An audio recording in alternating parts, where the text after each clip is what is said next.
Wabarakatuh. Alhamdulillahi rabbil alamin.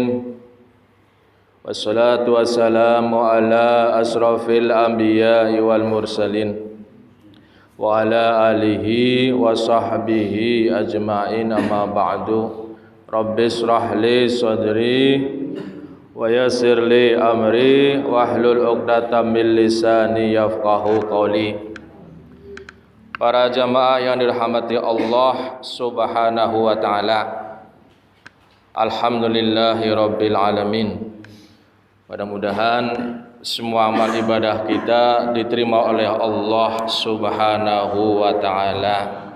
Salawat serta salam kita tujukan untuk junjungan kita Nabi besar Muhammad sallallahu alaihi wasallam. Bapak Ibu yang dirahmati Allah Subhanahu wa ta'ala, saya nanya Ustaz Warnoto ini, Sabtu kemarin apa Ustaz Warnoto? Lupa deh. Apa? Tematik hadis. Pak Nasrul, kalau habis tematik hadis biasanya apa Pak Nasrul temanya? Amalan. Ada amalan. Pak Haji doang hafal dengan ini. Alhamdulillah. Penting Pak Haji hafal. Baik. Sana sekali lagi Pak Manoto. Dulu saya tentang amalan tentang apa tuh Pak Manoto? Lupa lagi. Aduh. Hari ini saya coba 7 amalan yang membuat kita sulit masuk surganya Allah Subhanahu wa ta'ala. Biasa saya hanya mengutip saja tulisan seseorang, saya sampaikan kepada Bapak Ibu, saya juga belajar ya. Bukan saya bermaksud mengajari, saya menyampaikan, mudah-mudahan ada manfaatnya. Itu insya Allah tulisannya bagus ini, karena berlandaskan pada Al-Quran dan hadis Nabi Muhammad sallallahu alaihi wasallam. 7 amalan yang bisa membuat kita sulit masuk surganya Allah Subhanahu wa ta'ala. Apa itu? Sudah biasa mungkin sering mendengar. Di sini tertulis yang pertama, ya, memakan harta riba. Hati-hati. Makanya ya namanya jaga-jaga, menjaga-jaga. Kalau bisa nabung di syariah gitu. Allah Subhanahu wa ta'ala berfirman, Al-Baqarah 275, dan pernah saya sampaikan di hari Ahad itu, kajian Ahad, Al-Baqarah 275. Ya Pak Tamam, berarti Al-Baqarah sudah lewat ya. Sekarang Ali Imran. Masih ingat gak materi ini? A'udzubillahi minasyaitonirrajim. Bismillahirrahmanirrahim. Alladzina ya'kuluna riba. Kata Allah Subhanahu wa ta'ala, orang yang memakan, ya'kuluna riba, orang yang memakan riba, harta riba. Kata Allah Subhanahu wa ta'ala, la yakumun illa kama yakumul ladzi yatakhabbatuhu syaitan minal mas. Orang-orang yang memakan riba, kata Allah Subhanahu wa ta'ala, nanti di akhirat itu dia bangkit dari kuburnya itu sempoyongan, kayak orang kesurupan, setan itu. Allah alam. Ya. Mengapa seperti itu? Di ayat selanjutnya, zalika bi annahum qalu innamal bai'u mislur riba. Di antaranya itu kesalahannya itu memakan harta riba, juga ngomong begini, innamal bai'u mislur riba. Jual beli juga riba, begitu. Innamal bai'u mislur riba. Wah, jual beli juga sama kayak riba kok, begitu. Hati-hati. Lantas Allah menegaskan wa ahallallahu al-bai'a. Allah menyatakan, Allah menghalalkan jual beli, wa harramar riba. Tapi Allah melarang riba, mengharamkan riba. Begitu. Hati-hati Bang Udin. Hati-hati. Ngomong aja itu. Jual beli juga ngambil keuntungan, sama aja kayak riba kok. Awas, hati-hati. Ya. Wa ahallallahu al-bai'a wa harramar riba. Allah jelas, Allah halalkan jual beli, Allah haramkan riba. Jangan disamain begitu kata Allah. Allahu a'lam bishawab. Ya'kuluna riba la yakumun illa kama yakumul ladzi yatakhabbatu musyaitun minal mas. Semboyongan bangkit dari kubur tuh. Allah alam ya. Amalan kedua yang bisa mempersulit kita masuk surganya Allah Subhanahu wa taala, yang kedua, memakan harta anak yatim. Ini materi kemarin sebenarnya hampir mirip. Kalau kita diamanati, ponakankah atau siapakah anak yatim, lantas dititipin juga hartanya, hati-hati.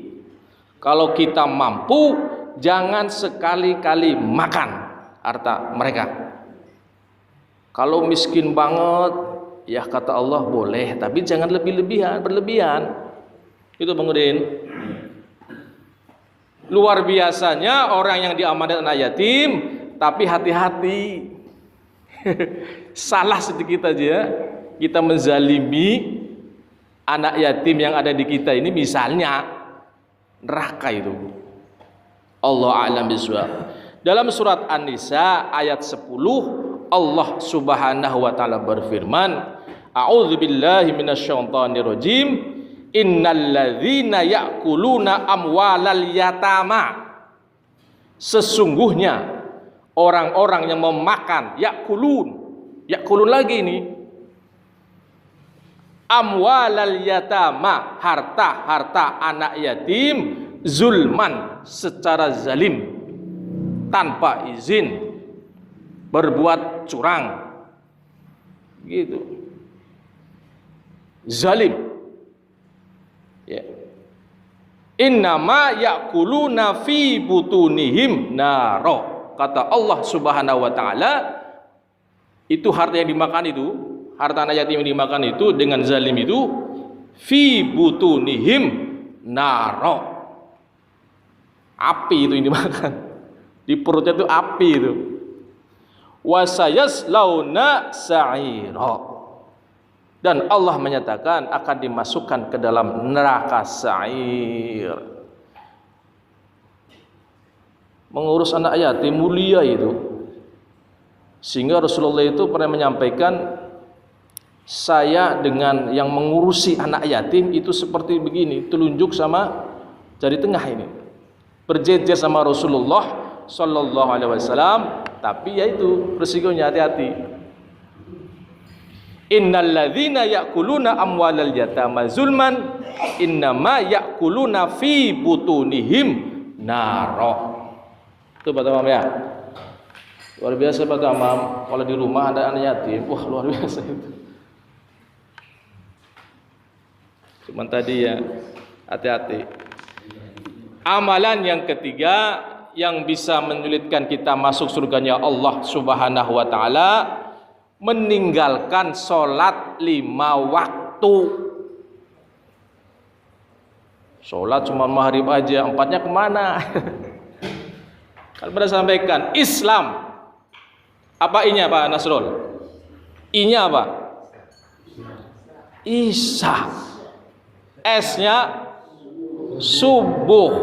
L-nya lohor. A-nya asar. M-nya maghrib. Kalau mengaku sebagai orang Islam, itu tuh 5 itu dijalankan tuh. Allah Subhanahu wa taala berfirman dalam surat Al-Qalam ayat 42-43, A'udzubillahi minasyaitonirrajim. Yauma yukshafu angsakin.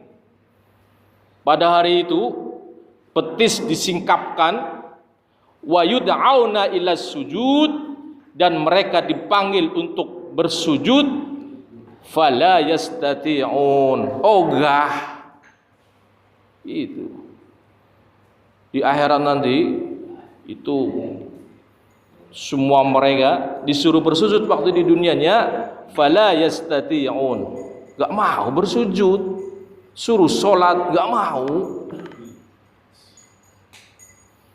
Kata Allah Subhanahu wa taala, keadaan mereka itu di sana khasyiatan absaruhum tarhaquhum dhillah. Pandangan mereka tertunduk. Mengaku, aduh, dosa saya banyak ini. Jadi tertunduk. Ya Bang Udin, kalau jalan nunduk gimana Bang Udin? Saya punya dosa, dosanya banyak. Lantas kata Allah Subhanahu wa taala, tarhaquhum zillah. Mereka diliputi oleh kehinaan. Kenapa? Waqad kanu yud'auna ila sujud wa hum salimun. Di saat itu, waktu di dunianya itu, dia orang sehat, salimun, tapi disuruh sujud untuk sholat kepada, melakukan sholat itu gak mau. Amalan yang ketiga yang menyulitkan kita masuk surga, meninggalkan sholat 5 waktu. Makanya jangan sampai, mudah-mudahan ya, anak kita, cucu kita, semua saudara kita, keturunan kita, Allah jaga jangan sampai meninggalkan sholat. Tapi doa juga, Robbis alni muqimas sholah wa min dzurriyyati. Nabi Ibrahim aja doa begitu. Harus dibantu dengan doa. Kita mengharapkan anak cucu kita melaksanakan sholat 5 waktu, tapi nggak pernah doa. Ada yang kurang gitu. Allah Subhanahu wa taala mengajarkan, Nabi Ibrahim berdoa kepada Allah, Robbis alni muqimas sholah. Kenapa? Sholat itu berat. Berat itu sholat itu. Makanya doa minta bantuan kepada Allah, Rabbis alni muqimas shalah wa min dzurriyyati. Jangan lupa keturunannya diikuti di bawah. Rabbis alni muqimas shalah, Rabbis alni, itu buat sendiri. Zuriyahnya kemana? Di bawah. Wa dzurriyyati. Ya teman, sholat itu berat teman ya. Kalau nggak terbiasa itu berat. Makanya Rasulullah ngajarin itu ya. Kalau umur 7 tahun atau berapa itu baji ya, sabek kalau nggak mau sholat itu. Karena kalau sudah besar itu susah ngurusinnya. Gitu. Allah alam bisawab. Yang keempat, yang bisa menyulitkan kita amalan apa? Durhaka kepada orang tua. Jangan harap misalnya al-ibadah tapi sama orang tua mulutnya kasar, summa na'udzubillah min dzalik, berarti sholatnya perlu dikoreksi itu ibadahnya. Itu Bang Udin. Dia rajin sholat tuh, tapi sama orang tuanya mulutnya kasar itu harus dikoreksi itu sholatnya, itu ibadahnya itu. Dalam surat Al-Isra ayat 23, Allah Subhanahu wa taala berfirman, wa qadara rabbuka alla ta'budu illa iyyah wa bil walidaini ihsana. Sama orang tua berbuat baik. imma yablughanna indakal kibara ahaduhuma au kilahuma fala taqul lahumā uffin wala tanharhuma wa qul lahumā qaulan karima. Kalau dia sudah sepuh, sudah tua, jangan sekali-kali tanhar, wala tanhar huma, jangan membentak, jangan ngucapin gini ya. Sama tahu paham ini? Apa Dit, beli mie goreng, capek, nggak boleh itu. Daud, Bapak beliin air minum, capek Pak, nggak boleh itu Daud. Wa qul lahumā qaulan karima, berkatalah sama orang tua karima, mulia, sopan, halus, lembut begitu. Makanya jangan sampai dah ya anak keturunan kita durhaka sama kita orang tua. Makanya doa dah, Robbi habli minas sholihin, itu ajarin lagi itu doa itu. Robbi habli minas sholihin, ya Allah karuniakan kepadaku ya Allah anak-anak yang soleh solehah ya Allah. Semuanya doa, didukung dengan doa. Jangan keinginan saja, jangan kemauan aja. Saya ingin anak-anak saya soleh, di pesantrenilah misalnya, tapi orang tuanya nggak pernah doa. Ada yang kurang gitu. Robbi habli minas sholihin, itu Quran ajarkan. Banyakin baca ini. Robbi ij'alni muqimas shalah wa min dzurriyyati. Robbi habli minas sholihin. Doa. Kita punya senjata, doa. Yang kelima, yang bisa menyulitkan kita masuk surganya Allah Subhanahu wa taala, pecandu miras, minuman keras, hobi kalau mabuk-mabukan. Hati-hati itu. Ya.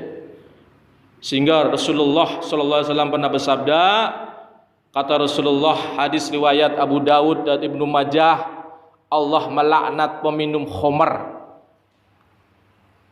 meminumnya, menyuguhkannya, menjualnya, pembelinya, yang membuatnya, itu kena laknat Allah Subhanahu wa ta'ala.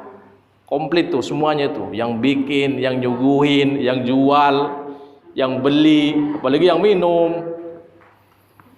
Yang keenam, amalan yang bisa menyulitkan kita masuk surganya Allah Subhanahu wa ta'ala, suka menggunjing, hibah, mencari kejelekan orang, korek-koreklah keburukan orang lain karena nggak senang, kan bisa begitu orang.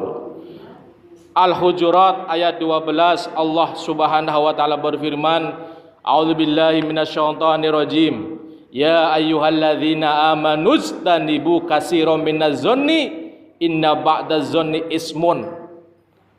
Wahai orang yang beriman, yang dipanggil orang beriman, suruh ngapain? Ijtanibu katsiran minaz-zanni, jauhi itu banyak prasangka, menduga. Kata Allah, inna ba'daz-zanni ismun, karena prasangka itu dosa, salah dosa. Nyangka benar, takut dosa. Wala tajassasu, ya. Jangan mencari-cari keburukan orang, dicari-carilah kesalahan orang karena nggak suka. Biasanya begitu, orang nggak suka begitu tuh. Dicarilah kesalahan dia, keburukan dia. Lantas kata Allah, wala yahtau ba'dukum ba'dha, janganlah kalian saling benci membenci. Udah mencari salahan dia, keburukan dia, benci banget sama kita.